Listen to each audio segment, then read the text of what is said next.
Tutorial mathematics চ্যানেলে তোমাদের সকলকে স্বাগত। আজ আমরা যে পর্ষদের টেস্ট পেপারটা সলভ করছিলাম, সেখানে আমরা গত ভিডিওগুলোতে আমাদের বেথুন কলেজিয়েট স্কুল এবং হিন্দু স্কুল এই দুটোর 1 থেকে 4 পর্যন্ত অঙ্কগুলো সলভ করেছিলাম। আজকে আমরা যাদবপুর বিদ্যাপীঠের সাবজেক্ট ম্যাথামেটিক্স এই যে সলভ এইগুলো আমরা করবো, একের দাগের যে অঙ্কগুলো আছে। তো একের দাগের 1 নম্বর অঙ্কটা কি বলেছে, এগুলো হচ্ছে এমসিকিউ, 4টে করে উত্তর দেওয়া আছে। তুমি যদি মুখে মুখে করতে পারো তাহলে মুখে মুখে অ্যান্সার করে দিতে পারবে। কি বলেছে দেখো, একটি গ্রামের বর্তমান জনসংখ্যা হচ্ছে পি, আর প্রতি বছর জনসংখ্যা বৃদ্ধির হার 4% হলে 4n বছর পরে জনসংখ্যা হবে কত? তাহলে দেখো 4n, তাহলে মানে 4n যে দুটো আছে সেই দুটোর মধ্যেই অ্যান্সার হবে।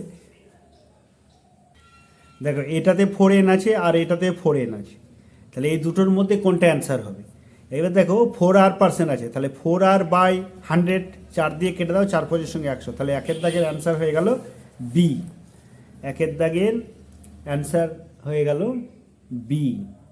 কি করে হলো না, P into 1 + 4r/100 whole to the power 4n। তাহলে এখানে দেখো 4 25 সঙ্গে 100 কেটে গেল, তাহলে P into 1 + r/25 whole to the power 4n। এটা একের দাগের, এটা অ্যান্সার হয়ে গেল। তারপরে অঙ্কটা কি বলেছে দেখো, বলেছে y - z varies as 1/x, z - x varies as 1/y, আর x - y ভ্যারিজেস 1/z হলে ভেদ ধ্রুবক তিনটির সমষ্টি কত? তাহলে সমষ্টি বের করতে বলেছে এটা আমাদের। তাহলে দেখবে যদি এরকম সমষ্টি আকারে থাকে তাহলে সবসময় 0 অ্যান্সার হবে। তাহলে সমষ্টি আকারে দিলে 0, আর যদি গুণফল করতে দেয় তাহলে 1 হবে। এটা একটা মোটামুটি এরকমই হয়ে থাকে, তো অঙ্কটা তবু আমি করে দিচ্ছি। দেখো এটা হচ্ছে y - z ভ্যারিজেস 1/x বলেছে, তাহলে y - z সমান এটা হচ্ছে k/x বা xy - xz সমান হয়ে গেল k। আরেকটা কি বলেছে দেখো, z -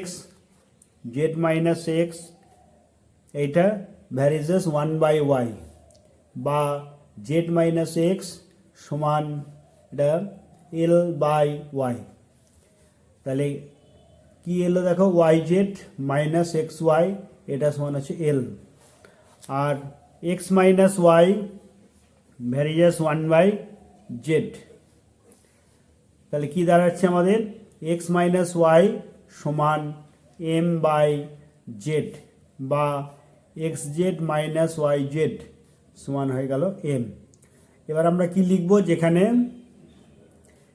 k, l, m অশূন্য ভেদ ধ্রুবক, অশূন্য ভেদ ধ্রুবক।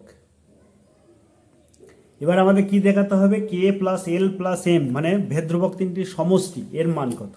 তাহলে দেখো সবগুলোকে যদি যোগ করে দেওয়া হয়, k + l + m সমান k এর মান কত আছে, xy - xz, তারপরে হচ্ছে l এর মান yz - xy plus xz - yz, সবগুলো কেটে যাচ্ছে। দেখো xz আর xz -xy plus xy plus yz -yz, তাহলে ইকুয়াল টু 0। তাহলে ভেদ ধ্রুবক তিনটি সমষ্টি হবে 0। তাহলে তোমরা এরকম দেখবে সমষ্টি যখনই বের করতে দেবে 0 সম্ভব অ্যান্সার।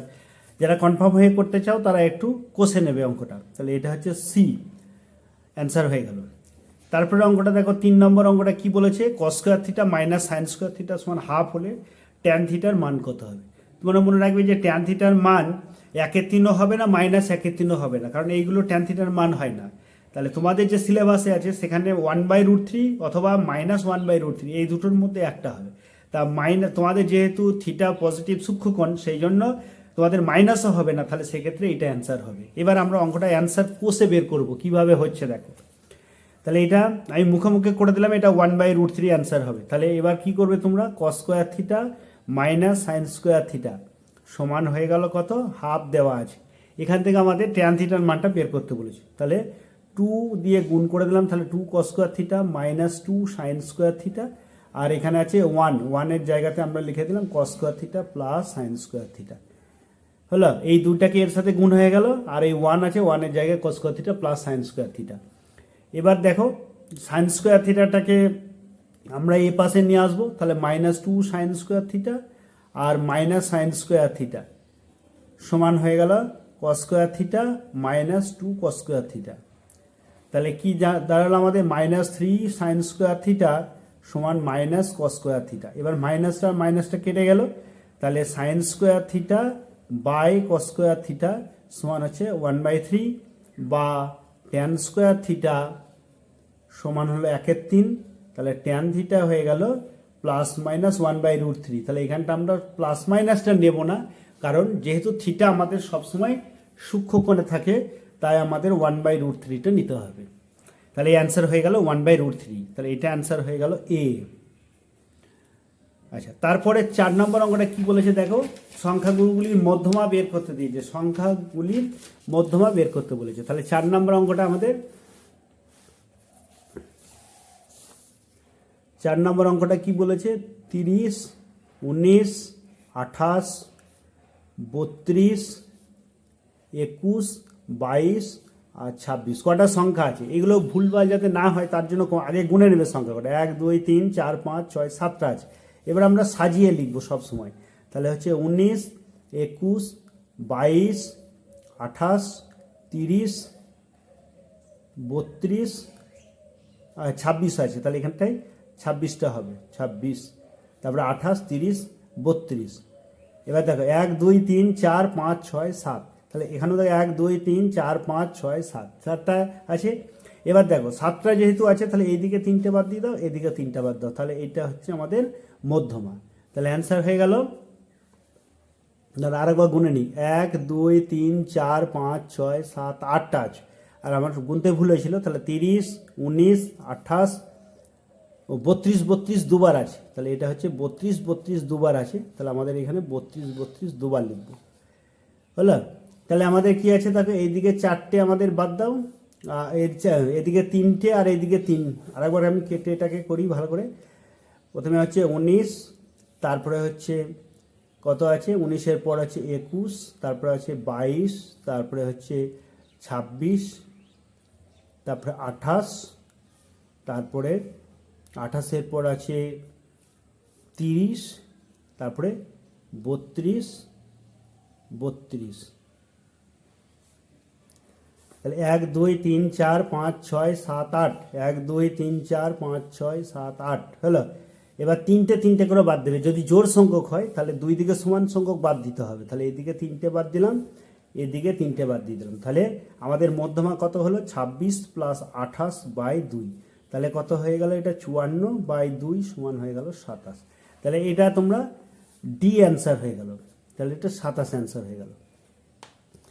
আচ্ছা, তোমরা এগুলো খুবই সহজ অঙ্ক, তোমরা ভালো করে আগে গুনে নেবে, দিয়ে সাজিয়ে নেবে, সাজিয়ে নিয়ে দেখবে যদি বিজোড় সংখ্যক হয় তাহলে দুই দিকে সমান সংখ্যক বাদ দিলে মাঝখানে একটা সংখ্যা পড়ে থাকবে, আর যদি জোড় সংখ্যক থাকে মাঝখানে দুটো সংখ্যা রেখে বাকিগুলো বাদ দিয়ে দেবে। তাহলে দুটো যোগ করে 2 দিয়ে ভাগ করে দিলে তোমরা মধ্যমাটা পেয়ে যাবে। তাহলে মধ্যমা অ্যান্সার হয়ে গেল 27।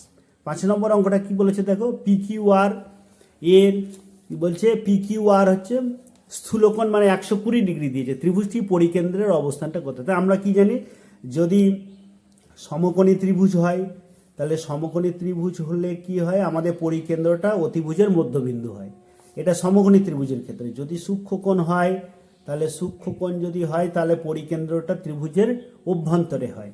আর যদি স্থূলকোণী হয় এরকম যদি হয় তাহলে সেক্ষেত্রে আমাদের কি হবে, বাইরে অবস্থান করবে, এইখানটাতে অবস্থান করবে। তাহলে এটা তোমরা এইভাবে টানলে দেখবে যে এটা এখানে অবস্থান করছে। তাহলে এক্ষেত্রে আমাদের যেহেতু PQRটা 120 ডিগ্রি, মানে এটা হচ্ছে 120 ডিগ্রি, তাহলে এই ক্ষেত্রে আমাদের এটা স্থূলকোণী ত্রিভুজ, আর স্থূলকোণী ত্রিভুজের ক্ষেত্রে আমাদের পরিকেন্দ্রটা ত্রিভুজের বাইরে থাকে। তাহলে এটা তোমাদের অ্যান্সার হয়ে গেল যে বাইরে অবস্থান করে আছে। তাহলে এটা অ্যান্সার হয়ে গেল বি। তাহলে 5-এর অ্যান্সার হয়ে গেল বি। আচ্ছা, 6 অঙ্কটা কি বলেছে দেখো, 6 অঙ্কটা বলেছে একটি শঙ্কুর ব্যাসার্ধের দৈর্ঘ্য এবং উচ্চতা প্রত্যেকটি যদি দ্বিগুণ করা হয় তাহলে উহার আয়তন পূর্বের শঙ্কুর আয়তনের কত হবে। তাহলে একটা শঙ্কুর ধরি, শঙ্কুর ব্যাসার্ধ, শঙ্কুর ভূমির ব্যাসার্ধ ইকুয়াল টু হচ্ছে আর একক, এবং শঙ্কুর উচ্চতা সমান আছে এইচ একক। তাহলে অতএব শঙ্কুর আয়তনটা কত হবে, শঙ্কুর আয়তন হবে 1/3 পাই আর স্কোয়ার এইচ, এত ঘন একক। এবার কি বলছে, এখন এটা তোমাদের এখন ব্যাসার্ধ তাহলে কত হচ্ছে 2r একক, আর শঙ্কুর উচ্চতা কত হচ্ছে 2h একক, দুটোই দ্বিগুণ করা হলো। তাহলে শঙ্কুর আয়তনটা কত হচ্ছে, শঙ্কুর আয়তন এটা 8 গুণ হবে, আমাদের মুখোমুখি হয়ে যাচ্ছে, তবু আমি তোমাদের কোষে দেখিয়ে দিচ্ছি কিভাবে হচ্ছে। তাহলে 1/3 পাই, আর এর জায়গাতে হচ্ছে 2r এর হোল স্কোয়ার, আর এইচ এর হচ্ছে 2h। তাহলে কত আসছে দেখো, 1/3 পাই, এটা হচ্ছে 4r স্কোয়ার ইন্টু 2h, তাহলে সমান কত হলো 8 ইন্টু 1/3 পাই আর স্কোয়ার এইচ। তাহলে পূর্বের আয়তন ছিল এইটা, আর এখন আসলো 8 গুণ ইন্টু 1/3, তাহলে এটা আমাদের অ্যান্সার হয়ে গেল 8 গুণ। তাহলে এটা হয়ে গেল ডি অ্যান্সার, এটা ডি 8 গুণ অ্যান্সার হয়ে গেল। আর বি এটা বাইরে অ্যান্সার হলো, আর ডি এটা 27 অ্যান্সার। তাহলে এমসিকিউগুলো সবকটা হয়ে গেল। এবার আমাদের শূন্যস্থান পূরণ করতে দিয়েছে। শূন্যস্থান পূরণে কি বলেছে দেখো, বলেছে 3x² minus 10x plus m plus 1 equal to 0 সমীকরণের একটি বীজ অপর বীজের অনন্য। অনন্য মানে আমরা জানি যে একটা বীজ যদি 2 হয় তাহলে অন্যটা হবে 1/2। তাহলে আমি যদি একটা বীজ আলফা ধরি তাহলে অন্যটা হবে 1/α। তাহলে ধরে নিই, এটা মুখোমুখি করা যাবে, তবু আমি কিভাবে অঙ্কগুলো করতে হয় সেগুলো দেখিয়ে দিই, তাহলে এতে ধারণাটা তোমাদের আরও স্বচ্ছ হয়ে যাবে। তাহলে ধরি প্রদত্ত সমীকরণের একটি বীজ আলফা। তাহলে অতএব অপর বীজটি তাহলে কত বলে দিয়েছে, অনন্যক যেহেতু বলে দিয়েছে, তাহলে অপর বীজটা হলো 1/α। এবার কি বলেছে যে আমরা জানি কি বীজদ্বয়ের গুণফল ইকুয়াল টু হচ্ছে c/a। তাহলে বীজদ্বয়ের গুণফল সমান কত হচ্ছে আলফা ইন্টু 1/α সমান কত হলো, এটা হচ্ছে 1। এবার প্রশ্নানুসারে বীজদ্বয়ের গুণফল সমান কত হচ্ছে, আমরা জানি এইটা ax² plus bx plus c equal to 0। এটা যদি দ্বিঘাত সমীকরণ হয় তাহলে তার সমীকরণের বীজদ্বয়ের গুণফল হচ্ছে c/a। তাহলে c মানে কত হচ্ছে m প্লাস 1 বাই এটা হচ্ছে 3 আছে এটা, তাহলে বা দিয়ে আমাদের m প্লাস 1 সমান হচ্ছে 3 বা m সমান হয়ে গেল 3 মাইনাস 1 ইকুয়াল টু হয়ে গেল 2। তাহলে আমাদের অ্যান্সার হয়ে গেল 2। তাহলে এটা m এর মানটা হচ্ছে 2। আচ্ছা, তাহলে বীজদ্বয়ের গুণফল এটা আমাদের বেরিয়ে গেল। তাহলে শূন্যস্থানে হয়ে গেল 2। এরপরে কি বলেছে দেখো, বার্ষিক r/2% সরল সুদ বলে দিয়েছে। ভালো করে খেয়াল করে দেখো, সরল সুদের হারে 2x টাকার y বছরের সুদ আসল কত হবে। তাহলে y বছরের আমরা তাহলে সুদটা আগে বের করে নিই। আসল আমাদের দেওয়াই আছে, দেখতে পাচ্ছ এখানে আসল দেওয়া আছে, আর এখানে শুধু সুদটাকেই বের করতে দিয়েছে। সুদ আসল মানে কি, সুদ প্লাস আসল। তাই এখানে আসলটা দেওয়া আছে, শুধু সুদটা বের করতে দিয়েছে। তাহলে আমরা কি জানি i সমান ptr/100। তাহলে এটা আমরা কাজ করে করব। তাহলে এখানে আসল সমান কত দেওয়া আছে 2x টাকা, আসল সমান 2x টাকা, আর সময় হচ্ছে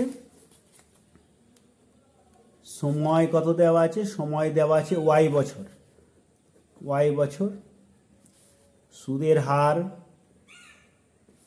r/2% এটা দেওয়া আছে সুদের হার।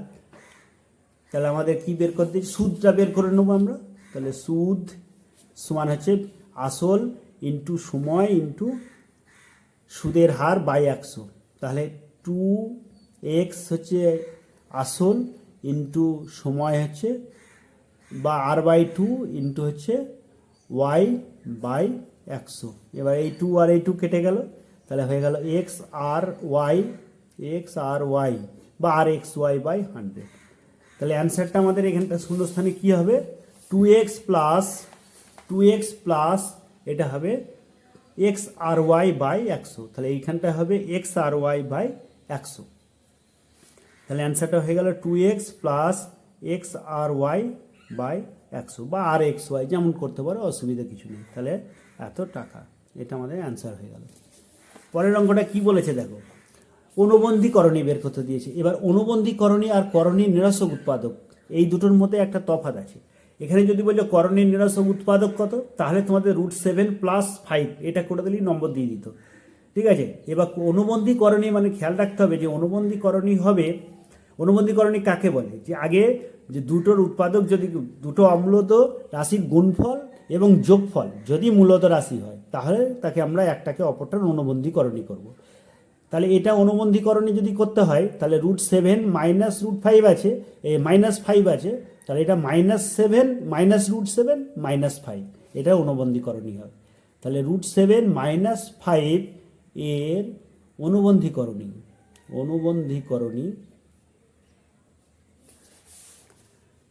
√7 - 5 এর অনুবন্ধীকরণী হবে কি না, এটার আগে শুধু সাইনটা চেঞ্জ হবে। এটা যদি মাইনাস থাকতো তাহলে প্লাস হতো, এটা প্লাস আছে বলে এটা শুধু মাইনাস হবে, তাহলে -√7, এটার কোনো সাইন চেঞ্জ হবে না, তাহলে -5, তাহলে অ্যান্সার হয়ে যাবে -√7 - 5। এটা হচ্ছে অনুবন্ধীকরণী। তাহলে 3 নম্বরে অ্যান্সার হয়ে গেল -√7 - 5। আচ্ছা, 4 নম্বর অঙ্কটা কি বলেছে দেখো। 4 নম্বর অঙ্কটা বলেছে দেখো, দুটি সদৃশ ত্রিভুজের পরিসীমা 20 সেমি আর 16 সেমি এই দুটো দেওয়া আছে। প্রথমে ত্রিভুজের একটি বাহুর দৈর্ঘ্য 9 সেমি হলে দ্বিতীয় ত্রিভুজের অনুরূপ বাহুর দৈর্ঘ্য কত বের করতে দিয়েছে। তাহলে একটা সূত্র আছে, এটা আমরা জানি যে প্রথম ত্রিভুজের পরিসীমা, 4 নম্বর অঙ্কটা তাহলে আমরা কি লিখব, সূত্রের সাহায্যে করব, যে প্রথম ত্রিভুজের পরিসীমা বাই দ্বিতীয় ত্রিভুজের পরিসীমা সমান, এখানে কি বলে দিয়েছে, প্রথম ত্রিভুজের একটি বাহুর দৈর্ঘ্য, প্রথম ত্রিভুজের একটি বাহুর দৈর্ঘ্য বাই, এটা কি বলে দিয়েছে, দ্বিতীয় ত্রিভুজের অনুরূপ বাহু, দ্বিতীয় ত্রিভুজের যে বাহুটা ধরবো পরের ত্রিভুজের ক্ষেত্রেও একই বাহু ধরতে হবে, তাহলে ত্রিভুজে ওই জন্য অনুরূপ বাহু কথাটা উল্লেখ করতে হবে, তাহলে কিন্তু হবে না। অনুরূপ বাহুর দৈর্ঘ্য, এটা তোমাদের বইয়ের সূত্রে লেখা আছে, তোমাদের বইয়ে সূত্রে দেওয়া আছে, দেখে নেবে। তাহলে প্রথম ত্রিভুজের পরিসীমা কত দেওয়া আছে, 20 সেমি বাই এটা দেওয়া আছে 16 সেমি সমান প্রথম ত্রিভুজে একটি বাহুর দৈর্ঘ্য কত দেওয়া আছে, 9 সেমি, আর দ্বিতীয় ত্রিভুজে অনুরূপ বাহুর দৈর্ঘ্য, তাহলে দ্বিতীয় ত্রিভুজের অনুরূপ বাহুর দৈর্ঘ্য। তাহলে এখানে দেখো সেমি আর সেমি কেটে গেল, এটা দেখো 4 × 5 = 20 আর 4 × 4 = 16, তাহলে তাহলে অতএব দ্বিতীয় ত্রিভুজের অনুরূপ বাহুর দৈর্ঘ্য সমান কত হবে না, এটা ×5 × এটা হচ্ছে, তাহলে 5 × এটা যদি হয়, আর এটা 4 × 9 এখানে চলে গেল, তাহলে কত হবে 4/5 × 9 সেমি, তাহলে কত হলো 36/5 সেমি সমান 5 × 7 = 35, 5 × 2 = 10, 7.2 সেন্টিমিটার।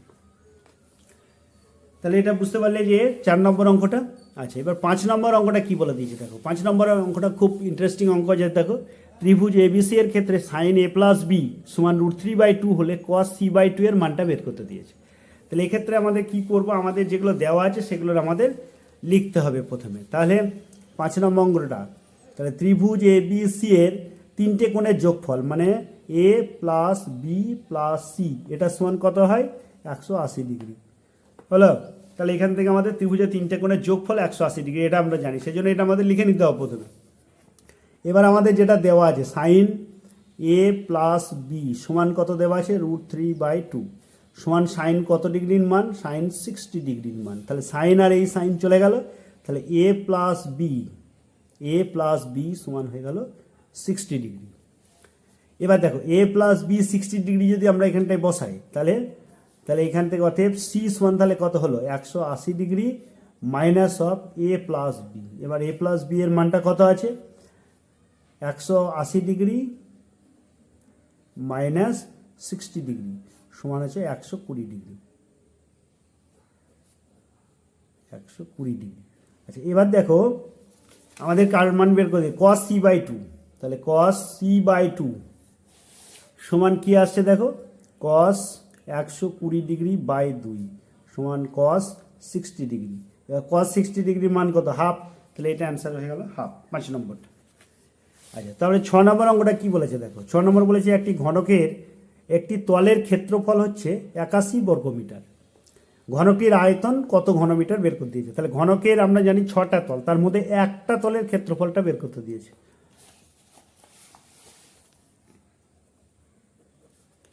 তাহলে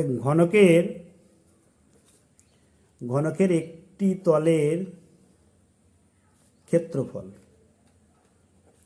সমান দেওয়া আছে কত, 81 বর্গমিটার।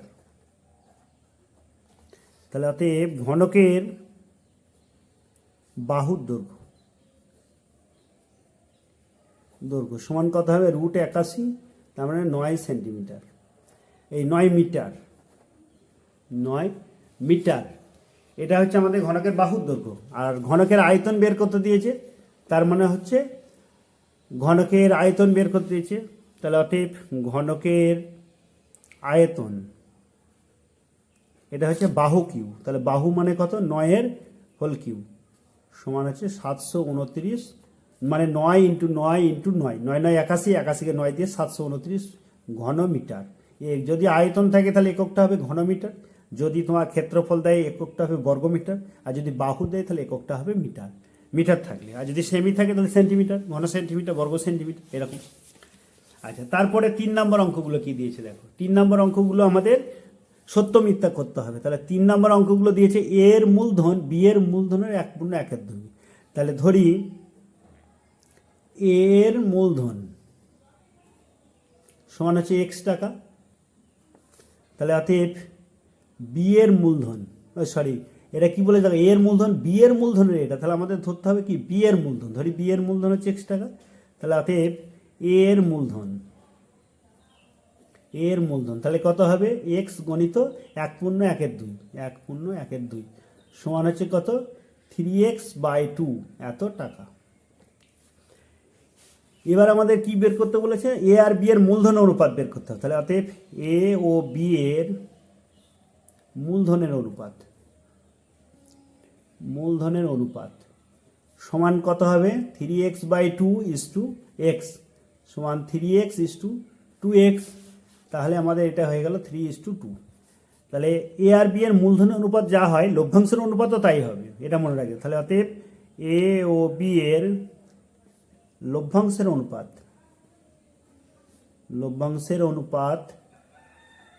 সমান হবে 3:2। তাহলে আমাদের দেওয়া আছে কত, 2:3, তাহলে এ 1 নম্বরটা মিথ্যা অ্যান্সার হয়ে গেল, তাহলে এটা হয়ে গেল মিথ্যা 1 নম্বরটা।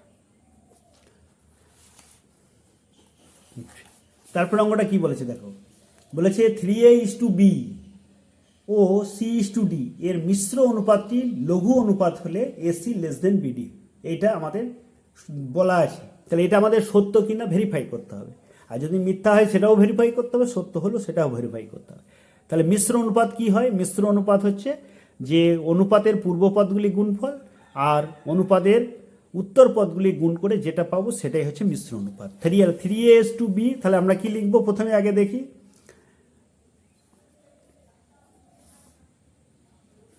3/2, তাহলে 3a:b ও c:d এর মিশ্র অনুপাতটি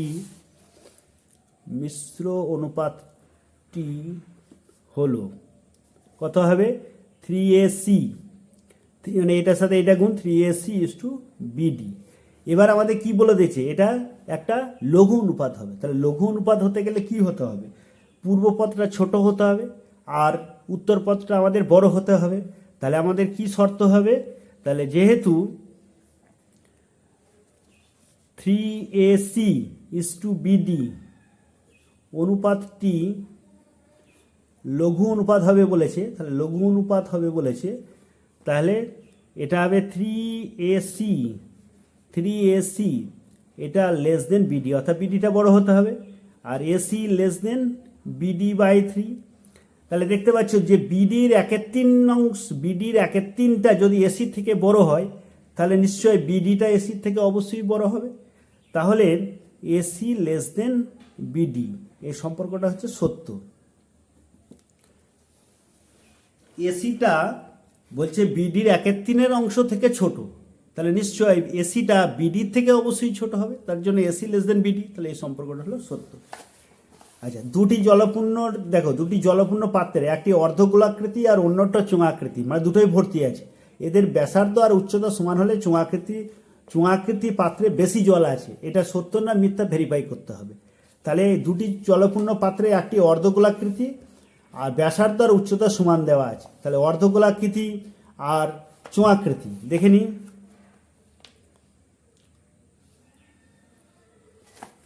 তাহলে 3 নম্বর অঙ্কটা কি বলেছে, তাহলে আগে ধরি নিই যে অর্ধগোলাকৃতি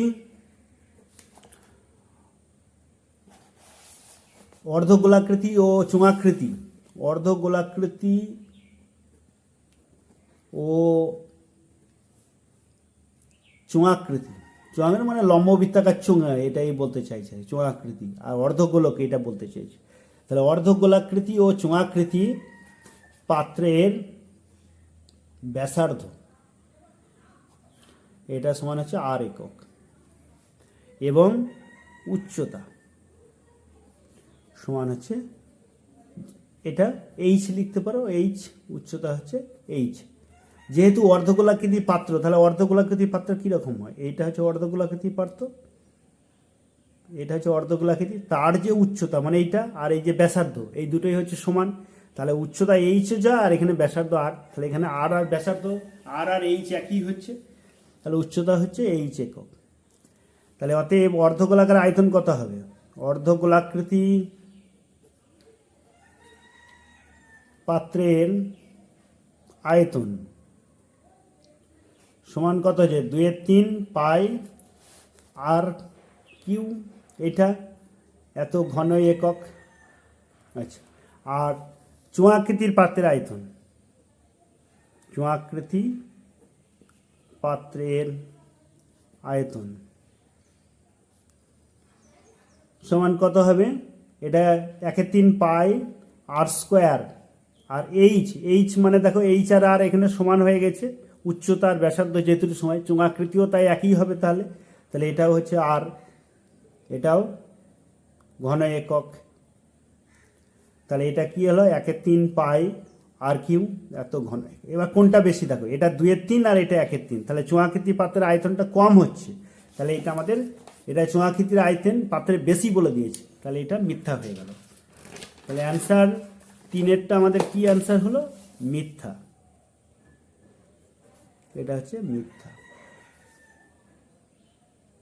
আচ্ছা, তারপরে 4 নম্বর অঙ্কটা কি বলে দেবো, বলেছে একটি রশ্মির প্রান্তবিন্দুকে কেন্দ্র করে, তাহলে এটা এখান থেকে একটা হচ্ছে রশ্মি হলো, এটার প্রান্তবিন্দু মানে এটাকে কেন্দ্র করে রশ্মিটি ঘড়ির কাঁটার দিকে, মানে এখান থেকে ঘোরানো হচ্ছে এরকমভাবে, এক পাক ঘোরানো হলো আর এক পাক ঘোরানো হলো, 720 ডিগ্রি কোণ উৎপন্ন করেছে। আচ্ছা, কিন্তু দেখো যে মনে রাখবে সবসময় যে ঘড়ির কাঁটার দিকে, যখন ঘড়ির কাঁটার দিকে ঘুরবে, অর্থাৎ এটা যদি একটা রশ্মি হয় এখানে যদি আসে, তাহলে যে কোণটা উৎপন্ন করবে এটা সবসময় -θ হবে। তাহলে ঘড়ির কাঁটার দিকে হলে মাইনাস কোণ উৎপন্ন করে, আর ঘড়ির কাঁটার বিপরীতে যখন হবে, ঘড়ির কাঁটার দিকে যখন কোণ উৎপন্ন করে তখন মাইনাস কোণ উৎপন্ন হয়, ঘড়ির কাঁটার বিপরীত দিকে যখন উৎপন্ন হবে তখন প্লাস কোণ উৎপন্ন করবে, অর্থাৎ এটা যখন আসবে এটা হচ্ছে +θ, যখন এদিকে যাবে, অর্থাৎ ঘড়ির কাঁটার বিপরীত দিকে পজিটিভ কোণ উৎপন্ন করে আর ঘড়ির কাঁটার দিকে নেগেটিভ কোণ উৎপন্ন করে। তাহলে এটা 720 ডিগ্রি কোণ উৎপন্ন করছে, কিন্তু -720 ডিগ্রি হবে, সেই জন্য এটা হচ্ছে মিথ্যা, এটা হচ্ছে মিথ্যা। আচ্ছা, তারপরের অঙ্কটা কি বলেছে দেখো, 5 নম্বর অঙ্কটা, একটি বৃত্তের অন্তস্থ একটি বিন্দু পি, তাহলে 5 নম্বর দেখি, এটা বলেছে বৃত্তে অঙ্কিত কোনো স্পর্শক পি বিন্দুগামী নয়, এটা আমাদের প্রমাণ করতে দেখাতে হবে যে এটা সত্য না মিথ্যা, ভেরিফাই করতে হবে। তাহলে একটা বৃত্ত আগে এঁকে নিই, তাহলে 5 নম্বরে একটা বৃত্ত অঙ্কন করলাম, এটা হচ্ছে বৃত্তের কেন্দ্র, আর এটা হচ্ছে তোমার যে কোনো একটা বিন্দু হচ্ছে পি। এবার কি বলেছে যে অন্তস্থ একটি বিন্দু পি, বৃত্তে অঙ্কিত কোনো স্পর্শক পি বিন্দুগামী। তাই স্পর্শকগুলো কীরকম হয়? স্পর্শকগুলো আমাদের সবসময় বৃত্তের উপর অবস্থিত কোনো বিন্দু দিয়ে যায়। তাহলে যেভাবেই তুমি এই স্পর্শক অঙ্কন করো না কেন, কোনো স্পর্শকই পি বিন্দু দিয়ে যাবে না। তাহলে এটা হচ্ছে সত্য, এটা হচ্ছে সত্য, ঠিক দিয়েছে। আচ্ছা, তারপরে হচ্ছে 6 নম্বরটা, একটি শ্রেণীতে n সংখ্যক সংখ্যার গড় কি দেওয়া আছে? x বার। n সংখ্যক সংখ্যার গড় x বার, প্রথম n-1 সংখ্যক সমষ্টি যদি k হয়, তাহলে nতম সংখ্যাটি হবে n-1 into x bar plus কে। তাহলে এটা আমাকে করে আগে দেখে নিই। তাহলে আমাদের n সংখ্যক গড় কত দিয়েছে? x বার। তাহলে n সংখ্যক লিখি আমি, যে n সংখ্যক সংখ্যার গড় এটা হচ্ছে x বার। তাহলে অতএব n সংখ্যক সংখ্যার সমষ্টি এটা কত হবে? n(x বার। অর্থাৎ গড় যা হয় তাকে যদি আমাদের মোট সংখ্যা দিয়ে গুণ করে দিই, তাহলে সেটা আমাদের সমষ্টি পেয়ে যাব। যেমন 3টি সংখ্যার গড় যদি 2 হয়, তাহলে 3টি সংখ্যার সমষ্টি হবে 3 দুগুণে 6। আচ্ছা, এটা গেল n(x বার। এবার কি বলেছে দেখো, প্রথম n-1 সংখ্যক সমষ্টি দিয়ে দিয়েছে কে। তাহলে nতম সংখ্যাটি কত হবে? তাহলে এখানে যদি আমরা সংখ্যাগুলো লিখি, এখানে 1 2 3 dot dot dot dot dot আমাদের nতম সংখ্যাটা, তার আগে মাইনাস সংখ্যা, তার আগের সংখ্যাটা কত আছে? n-1। এবার আমাদের কি বলে দিয়েছে? n-1 সংখ্যক সংখ্যার এটা দিয়ে দিয়েছে, n-1 সংখ্যার সমষ্টি দিয়ে দিয়েছে কে। তাহলে nতম পদ এইটা কত বের করতে বলেছে। তাহলে আমাদের পুরো সংখ্যাটার সমষ্টি আমরা বের করে নিয়েছি n(x বার), আর এই পর্যন্ত সংখ্যার সমষ্টি দিয়ে দিয়েছে আমাদের কত দিয়ে দিয়েছে? কে। তাহলে nতম সংখ্যাটা বের করতে দিয়েছে। তাহলে কত হবে আমাদের? তাহলে nতম সংখ্যাটি হবে n-1 সংখ্যক সমষ্টি কত আছে? কে। এটা দেওয়া আছে, কে দেওয়া আছে, n-1 সংখ্যার সমষ্টি এইটা। তাহলে পুরোটা আমাদের কত ছিল? n সংখ্যক সমষ্টির এটা দেওয়া আছে। তাহলে nতম সংখ্যাটি কত হবে? এটা হবে n(x বার) মাইনাস এটা হচ্ছে nতম সংখ্যা, আর তার সাথে হচ্ছে কে। এইটা হবে nতম সংখ্যাটা। তার মানে কি, পুরো সংখ্যাটা সমষ্টি কত বের করে নিচ্ছি? n(x বার, আর তা থেকে n-1 সংখ্যার সমষ্টি আমাদের কে বলা আছে, সেটা বাদ দিলে আমরা nতম পদটা পেয়ে যাব। তাহলে nতম সংখ্যাটি হবে n(x বার মাইনাস কে। কিন্তু আছে আমাদের কি, এটা দেখো n(x বার n-1 x বার প্লাস কে দেওয়া আছে। তাহলে এটা হবে না, তাহলে এটা আমাদের মিথ্যা, এটা আমাদের মিথ্যা অ্যান্সার হয়ে গেল। আচ্ছা, এটা দেখো একটুখানি ভুল হয়ে গেছিল। এটা চুয়াকৃতি পাত্রের আয়তন 1/3 নয়, এটা আমরা জানি যে শঙ্কুর ক্ষেত্রে আয়তনটা। তাহলে এটা হচ্ছে পাই আর স্কোয়ার এইচ। তাহলে এটা হবে পাই আর কিউ। তাহলে পাই আর কিউ যদি হয়, তাহলে এটা দেখো বেশি হচ্ছে, তাহলে সেক্ষেত্রে এটা অ্যান্সার হয়ে যাবে চুয়াকৃতি পাত্রের আয়তন। এটা তাহলে সত্য হয়ে যাবে, এটা সত্য। আচ্ছা, এটা সূত্রটা আমি একটু ভুল লিখে ফেলেছিলাম, তোমরা এটা প্রত্যেকেই জানো সূত্রটা, যে চোঙাকৃতি পাত্রের আয়তন মানে লম্ববৃত্তাকার চোঙ, তার আয়তন হচ্ছে পাই আর স্কোয়ার এইচ। তাহলে এটা হয়ে গেল পাই আর কিউ। তাহলে এটা পাই আর কিউ, আর এটা হচ্ছে 2/3 পাই আর কিউ। তাহলে এটা যেহেতু পাই আর কিউ সব থেকে বেশি, আর এটা 2/3, এটা যেহেতু ভগ্নাংশ আছে, তাহলে ভগ্নাংশটা এর থেকে কম, তাহলে এটা বেশি হচ্ছে, তাহলে এটা দেওয়া হয়, এটা হবে সত্য। তাহলে এটা 3 নম্বর অ্যান্সারটা হয়ে যাবে সত্য। 4 নম্বরটা মিথ্যা, 5 নম্বরটা সত্য, 6 নম্বরটা হচ্ছে মিথ্যা।